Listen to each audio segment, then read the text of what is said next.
Bonjour à tous, bienvenue au module 6 qui consiste à discuter sur les avancements avec les interconnexions, points d'action et recommandations.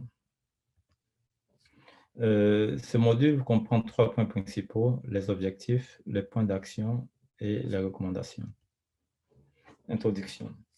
L'approche Nexus vise à renforcer la collaboration, la cohérence, la complémentarité entre les 4 piliers identifiés. Développement, paix et sécurité, droits de l'homme et humanitaire. L'approche des interconnexions des piliers est améliorer les actions de fourniture d'assistance au niveau national, sous-régional, régional et international. Il cherche à maximiser les avantages de chaque pilier afin de réduire les vulnérabilités globales et le nombre de besoins non satisfaits. Il renforce également les capacités de gestion des risques. La réalisation de l'agenda 2063 de l'Union africaine, l'Afrique que nous voulons, nécessite un accent particulier sur le domaine qui favorise le développement inclusif, la paix et la sécurité, entre autres.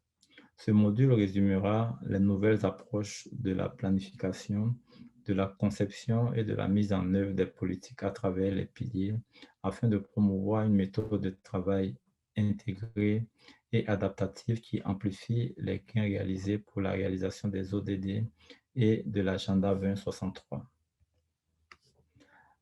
Objectifs.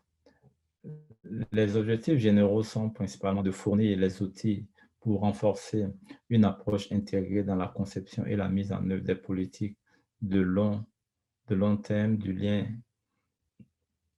paix, sécurité, développement et prospérité, explorer l'élaboration de politiques et la planification à moyen et long terme. Pilier 1, développement. Planification politique. Les enjeux. Les infrastructures restent sous-développées. Le taux de pauvreté reste bien trop élevé et les inégalités sont aussi fortes. De ce fait, la planification du développement de l'Afrique doit prendre en compte les enjeux intrinsèques de chaque pays, mobiliser son capital humain, naturel et financier. Conception de la politique. Appropriation et mobilisation des populations, ressources africaines pour financer son développement. Leadership responsable et institutions efficaces, État et institutions de développement capables et démocratiques. Changement d'attitude et de mentalité, une perspective panafricaine. Conception de la politique. Propriété de l'histoire et de la marque de l'Afrique. Une approche africaine du développement et de la transformation tirant les enseignements d'expériences et de bonnes pratiques diverses, uniques et partagées. La mise en œuvre de la politique. La détermination, la participation, l'autonomie et la solidarité des peuples et dirigeants africains sont des préalables à la réussite. Un défi majeur concerne la question du financement. La capacité des États africains à financer leur développement est une des conditions majeures de son efficacité. Pilier 2, paix et sécurité. Planification politique. Le continent africain est le théâtre de nombreux conflits armés aux causes diverses. Revendications identitaires, politique, gestion des ressources, extrémisme violent et terrorisme. Ainsi, toute tentative de résolution durable des conflits nécessite une approche multidimensionnelle intégrant les acteurs humanitaires. Conception de la politique. Une culture de paix ancrée, sûreté et sécurité pour tous les citoyens. Des contributions appropriées pour défendre la sécurité et les intérêts du continent. Conception de la politique. Tous les conflits résultant de la diversité ethnique, religieuse et culturelle, ainsi que toutes les formes d'exclusion sociale auraient été éliminées. La culture de la paix aurait été inculquée aux enfants africains par l'intégration des thèmes et des sujets sur la paix et les programmes scolaires.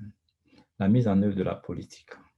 L'architecture africaine de paix et de sécurité sera pleinement opérationnelle dès qu'elle sera prise en charge par les ressources africaines. La lutte contre le terrorisme et l'extrémisme violent doit faire naître un besoin de renforcement des capacités des forces de défense et de sécurité, FDS, dans le cadre d'actions de coopération.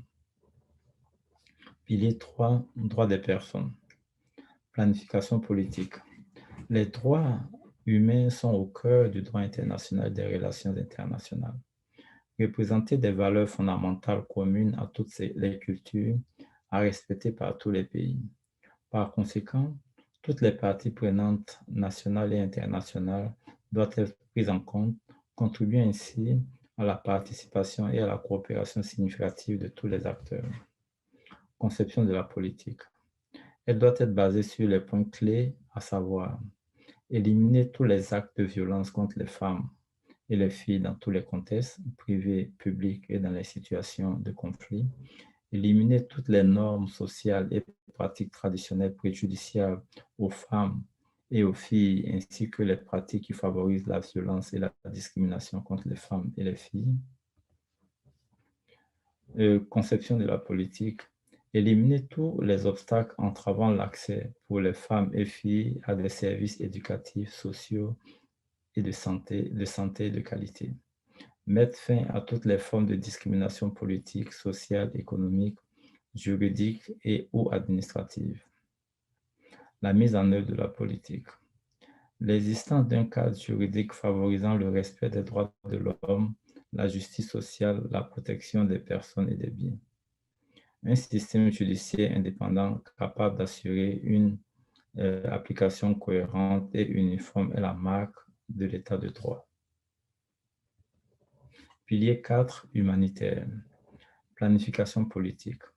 Le cœur de l'humanitarisme est de sauver des vies, d'atténuer les souffrances et de maintenir la dignité humaine pendant et après les crises et les catastrophes causées par l'homme. Il est donc nécessaire d'impliquer les acteurs internationaux et nationaux, plus spécifiquement locaux. Conception de la politique. Le pilier humanitaire est considéré à partir des facteurs environnementaux et humains, car il se rapporte en fin de compte aux conflits et aux menaces à la sécurité humaine, à la liberté et au développement. Cela nécessite donc une adaptation locale de la stratégie humanitaire en tenant compte des ressources disponibles. La mise en œuvre de la politique. Le pilier humanitaire est une entreprise complexe impliquant les efforts des populations touchées par la crise ainsi qu'une myriade d'institutions et d'organisations locales, nationales et internationales qui travaillent pour les aider. Il fonctionne avec 3 principes fondamentaux d'humanité, d'impartialité, de neutralité et d'indépendance, basés sur le droit international humanitaire tel qu'adopté par la 4e Convention de Genève. Pour la mise en œuvre, il est nécessaire d'impliquer les parties prenantes, à savoir les associations, les ONG, les collectivités territoriales, les États, les institutions internationales et les fondations. Recommandations. Commerce, chaîne de valeur. Il reste beaucoup à faire pour explorer les opportunités de renforcement des cadres régionaux des chaînes de valeur dans différents secteurs. En outre, l'utilisation d'une meilleure technologie, d'intrants de meilleure qualité et de techniques de commercialisation à jour éliminera de nombreux obstacles. La ZLFCAF est entrée dans sa phase opérationnelle. Une augmentation de la production et des exportations est attendue. Cependant, pour favoriser une croissance qui n'est pas éphémère, les décisions de production doivent être judicieuses et à long terme. Ils doivent intégrer des techniques et des technologies de pointe et être tournés vers l'avenir.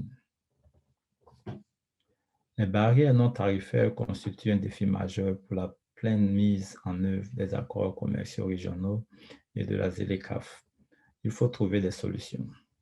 Les planificateurs au niveau national devraient en outre encourager et souligner la nécessité d'un investissement continu dans la recherche et le développement.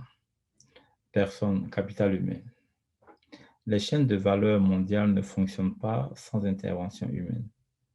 Le continent doit puiser dans son riche vivrier de travailleurs en identifiant les lacunes en matière de compétences et en développant les programmes transfrontaliers de renforcement des capacités.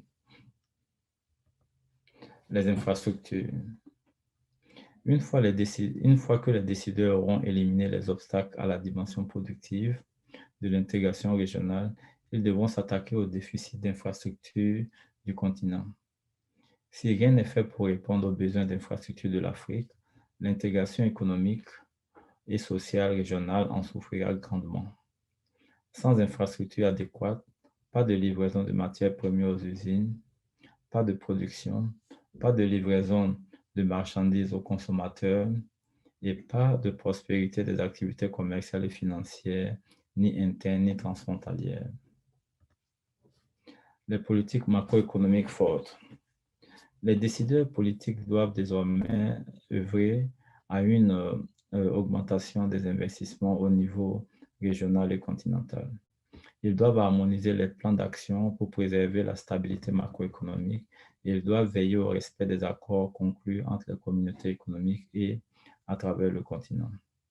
Des systèmes d'alerte précoce devraient être mis en place pour assurer une meilleure gestion des chocs exogènes tels que les catastrophes naturelles ou la fuite des capitaux. Égalité des genres. La réalisation des ODD nécessite une représentation de tous les groupes. Il est recommandé d'encourager la représentation des femmes parmi d'autres groupes à travers la sensibilisation et le renforcement des capacités. Consolider les efforts des institutions nationales sur les questions de genre en créant des cellules dédiées à cette question au sein des ministères concernés et en proposant des formations institutionnelles régulières. Merci de votre aimable attention et bonne chance pour la fin de ce cours.